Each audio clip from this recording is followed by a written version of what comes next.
নবীজি যেমন ইন্তেকালের পূর্বে চেহারার মধ্যে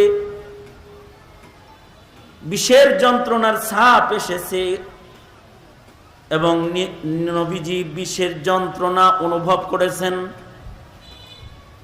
আমার বাবারও মাঝে মধ্যে বিষের যন্ত্রণা উঠে যেত, নবীজিরও মাঝে মধ্যে ওই বিষের যন্ত্রণা উঠত।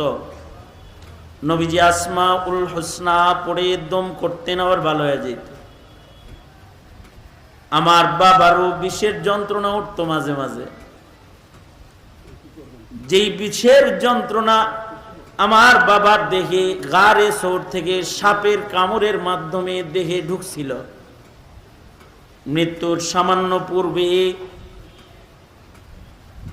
আমার আব্বাজান সিদ্দিক আকবরের সেই গারে সোরের সাপের কামড়ের বিষের যন্ত্রণা উঠে যায়, চেহারার মধ্যে আসর এসে যায়, সেই রং আমার বাবার চেহারা এসে যায়, যেই রং হাবিবে কিবরিয়ার ওয়াফাতের সময় চেহারায় এসেছিল। হাইয়ান ওয়া মাইয়াতান আসবাহানিন নবী সাল্লাল্লাহু আলাইহি ওয়াসাল্লাম। এই যে এই মাকাম হযরত সিদ্দিক আকবরের হাসিল, এইটা নবী পাকের মুহাব্বতের কারণে। সাহাবায়ে কেরামের জামাতের সবারই এই অবস্থা, যে নিজে নবীজিকে সর্বোচ্চ ভালোবাসাটা উপহার দিয়েছে। যেমন হযরত হানজালা,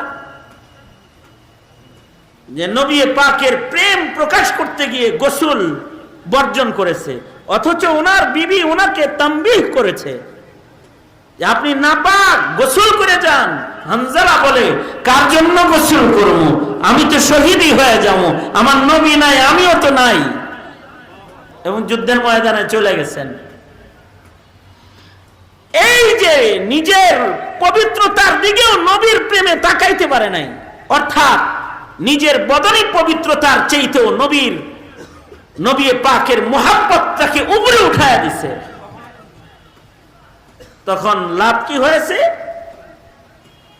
যে হযরত হানজালার বদনী নাপাক দূর করার জিম্মাদার স্বয়ং আল্লাহ নিজে হয়ে গেছে, আল্লাহই হয়ে গেছে। যে হযরত হানজালার লাশ আসমানে উঠায়া আল্লাহ তাআলা গোসল দিয়ে দিছে। দুনিয়াতে একজন আশিকে রাসূল, তাকে আলাদাভাবে সারা দুনিয়া কিয়ামত পর্যন্ত চিনবে।